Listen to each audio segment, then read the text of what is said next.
نبی پاک صلی اللہ تعالیٰ علیہ وسلم نے جب پرانی امتوں کی عمریں دیکھی، نہ کسی کی 1000 سال ہوئی، کسی کی اس سے زیادہ ہوئی، تو اللہ کے محبوب علیہ السلام کے دل مبارک میں یہ خیال آیا کہ میری امت کی عمریں تو بڑی تھوڑی ہوں گی، تو کیسے اتنی لمبی نیکیاں کر سکیں گے؟ تو اللہ تعالیٰ نے پھر لیلۃ القدر عطا فرمائی۔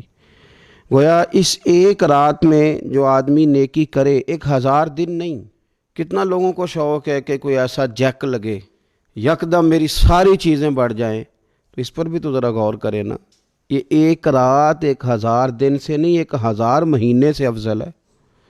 1000 یکدم آپ کی نیکیوں کی عمر 1000 ماہ تک چلی جاتی ہے، کتنی بڑی فضیلت کی بات ہے۔ میرے رسول کریم صلی اللہ تعالیٰ علیہ وآلہ وسلم خاص توجہ دلاتے، اس رات کے حوالے سے خاص توجہ دلاتے۔ اور یہ رات کب ہوتی ہے؟ صحیح حدیث میں موجود ہے، نبی پاک صلی اللہ تعالیٰ علیہ وسلم نے فرمایا کہ اسے رمضان کے آخری عشرے میں تلاش کرو۔ گویا یہ جو 5 طاق راتیں ہیں نا، 21ویں، 23ویں، 25ویں، 27ویں، 29ویں، ان طاق راتوں میں اس رات کو تلاش کرو۔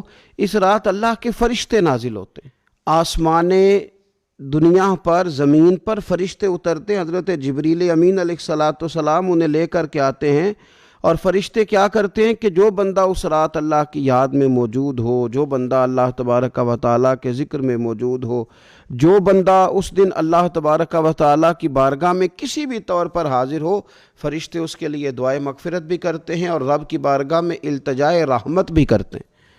اور ایک روایت میں ہمیں یوں بھی ملتا ہے کہ فرشتے اسے مصافحہ بھی کرتے ہیں، ہاتھ بھی ملاتے ہیں۔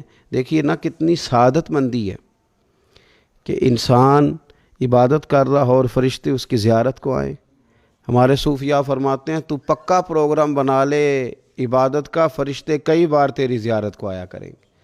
اور پھر ایک اور بات یہاں بڑی قابل توجہ ہے کہ انسان جب محسوس کرتا ہے نا مجھے کچھ دیکھ رہا ہے، تو ذرا اس کی عبادت کا انداز بھی تھوڑا تبدیل ہو جاتا ہے۔ تو اگر یہ ذہن ہو ہمارا کہ ہمیں فرشتے دیکھ رہے ہیں اور وہ والی مخلوق دیکھ رہی ہے جو ہماری ڈائری ڈائریکٹ لے جا کے ہمارے رب کی بارگاہ میں پیش کرے، تو پھر کچھ زیادہ ہی توجہ مسلمان کی ہونی چاہیے، زیادہ ہی انہماک ہونا چاہیے، وہ کھو جائے۔ ٹھیک ہے ہم کمزور بھی ہیں، ہمارے اندر کچھ پریشانیاں بھی ہیں، ہماری بیماریاں بھی ہیں، ہم لاغر بھی ہیں، ضعف بھی آ جاتا ہے، تھکاوٹ بھی ہمیں آ لیتی ہے، لیکن لمبی تو بات ہی کوئی نہیں، 5 تو طاق راتیں۔ حضرت سیدہ عائشہ صدیقہ رضی اللہ تعالیٰ عنہا ارشاد فرماتی ہیں کہ جب رمضان کا آخری عشرہ شروع ہوتا تھا نا، تو نبی پاک اپنی کمر کس لیتے تھے عبادت کے لیے، خود بھی رات کو اٹھتے تھے، ہمیں بھی جگاتے تھے، کیونکہ سونے کے دن تو نہیں ہے، تو جاگنے کے دن ہیں۔ ساون کی کالی راتوں میں جب بوندا باندی ہوتی ہے، وہ راتوں کو اٹھ اٹھ روتے ہیں جب خلقت ساری سوتی ہے۔ یہ رب کے بندوں کی شان ہے۔ اور ویسے بھی درویش کہتے ہیں کہ رات پوے تے بے درداں نو نیند پیاری آوے، درد منداں نو تے یاد سجن دی ستیاں وی آن جگاوے۔ تو یہ وقت ہے خاص، اس خاص وقت اس بات کی طرف ضرور توجہ کرنی چاہیے۔ اور یہ جو کہا گیا نا کہ فرشتے نازل ہوتے ہیں بِإِذْنِ رَبِّهِمْ مِنْ كُلِّ امر، اللہ کے حکم سے آتے ہیں اور ہر کام کے لیے، ہر امر خیر کے لیے آتے ہیں۔